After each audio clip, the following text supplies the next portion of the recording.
La qualification pour la Coupe du Monde a été très éprouvante pour le Nigeria, une campagne qui les a vus frôler l'élimination à plusieurs reprises, mais d'une manière ou d'une autre, ils sont toujours en lice. Dans une vidéo précédente, nous avons dit qu'il faudrait beaucoup de facteurs pour que le Nigeria soit à la Coupe du Monde 2026. Jusqu'à présent, ces choses semblent aller en leur faveur. Mais compte tenu de la quantité de talent et du nombre de noms de superstars qu'ils possèdent, cela ne devrait pas être le cas. On n'aurait jamais dû en arriver là. Leurs performances décevantes nous ont poussés à examiner d'autres générations dorées ayant connu le même sort. Voici les 7 générations dorées les plus décevantes de l'histoire du football. Bien sûr, nous allons commencer avec le Nigeria, avec des joueurs comme Victor Osimhen, Ademola Lookman, Calvin Bassey, Samuel Chukwueze, Alex Iwobi, Victor Boniface, Taiwo Awoniyi et bien d'autres grands noms. Le football nigérian est actuellement à son meilleur niveau de tous les temps et donc on s'attendrait à ce que le Nigeria brille partout, mais ils ont été plutôt décevants. Ils ont échoué à se qualifier pour la Coupe du Monde 2022 et suivent désormais le chemin le plus long vers l'édition 2026. Entre-temps, ils n'ont pas réussi à conquérir le continent. Ils ont fini 3e à la Coupe d'Afrique des Nations 2019 éliminés en 8e en 2021 et ont perdu la finale en 2023. Avec un tel effectif, l'absence de trophée du Nigeria depuis plus de 10 ans et la non-participation à 2 Coupes du Monde d'affilée ne devraient pas arriver. Je veux dire, même avec la Coupe du Monde élargie pour accueillir plus d'équipes, le Nigeria a encore du mal à se qualifier. C'est tout simplement mauvais, comme l'Angleterre. Ces gars-là ont eu 2 générations dorées et elles ont toutes les 2 été vraiment décevantes. Dans les années 2000, l'Angleterre avait certains des meilleurs joueurs mondiaux. Michael Owen, Steven Gerrard, Frank Lampard, John Terry, Paul Scholes, Wayne Rooney, Gary Neville, Ashley Cole, Rio Ferdinand, David Beckham figuraient parmi ces joueurs anglais, tous alors au sommet de leur carrière. Non seulement ils n'ont jamais gagné de trophée, mais ils étaient souvent décevants en tournoi. Ils n'ont atteint que les quarts de finale lors des Coupes du Monde 2002 et 2006, puis en 2010, ils ont été éliminés en 8e de finale. Leur performance à l'Euro était encore pire. Ils n'ont pas passé les groupes à l'Euro 2000, ont été éliminés en quart en 2004 et ne se sont pas qualifiés pour l'Euro 2008. Après la retraite de cette génération, une autre génération dorée a commencé à émerger vers 2017 et, bien que cette génération ait réussi à atteindre les demi-finales de la Coupe du Monde et 2 finales consécutives de l'Euro, elle n'a toujours pas réussi à remporter un grand trophée, ce qui reste décevant. Le fait que l'Angleterre n'ait toujours rien gagné depuis 1966 est tout simplement une honte, mais bien sûr, l'Angleterre n'est pas la seule nation européenne sur cette liste. Devinez qui sont les autres et répondez en commentaire, nous vérifierons bientôt vos réponses. Pendant que vous y êtes, si vous n'êtes pas déjà abonné à la chaîne, faites-le tout de suite pour ne jamais manquer notre contenu incroyable.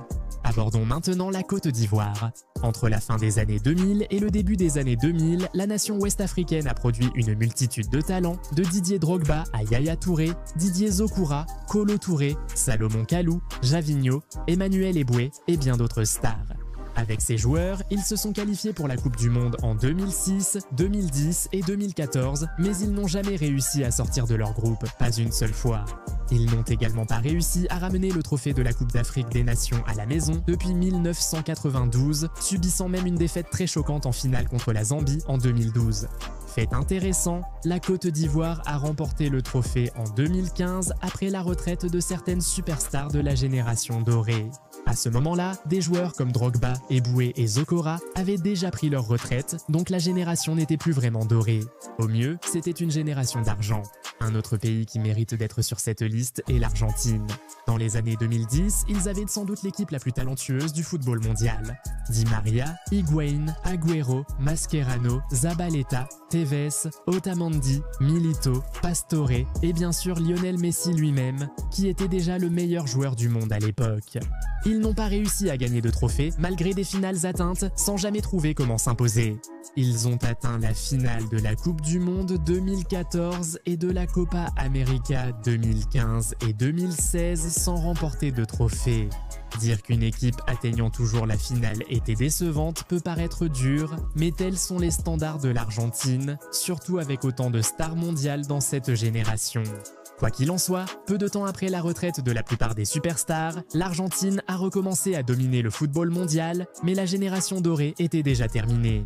Quand ils ont gagné la Copa América en 2021 après 28 ans sans titre, Higuaín, Tevez, Mascherano, Zabaleta, Milito et Pastore n'étaient plus là, donc ce n'était plus la génération dorée.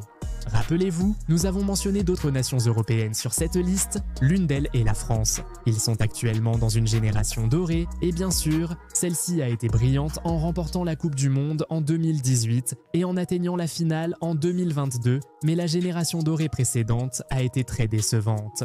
Ils ont eu une génération dorée au début des années 2000 avec des joueurs comme Henry, Trezeguet, Pires, Vieira, Ribéry, Malouda, Anelka et bien d'autres. Mais ils n'ont pas été à la hauteur des attentes.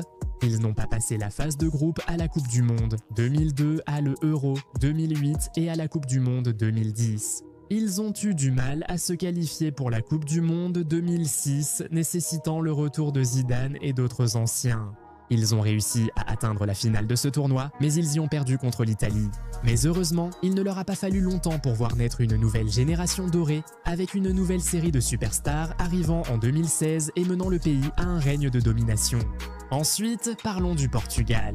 Au début des années 2000, avec leur génération dorée composée de Figo, Deco, Rui Costa, Ricardo Carvalho, Maniche, Simon et un jeune Ronaldo, ils n'ont rien remporté. Ils ont atteint la finale de l'Euro 2004 organisée chez eux, mais ont perdu contre la Grèce, outsider. C'était la plus grande déception.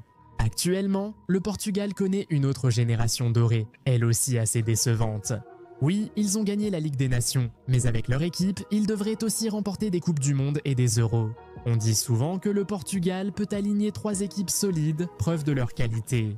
Mais ils ont été éliminés en 8e de la Coupe du Monde 2018 et de l'Euro 2020, puis en quart de la Coupe du Monde 2022 et de l'Euro 2024. Fait intéressant, ils ont décroché leur premier trophée entre leurs 2 générations dorées. Ils ont été tellement mauvais lors de la Coupe du Monde 2014, n'arrivant même pas à sortir de leur groupe, mais 2 ans plus tard, ils sont allés jusqu'au bout pour remporter l'Euro pour la première fois de leur histoire.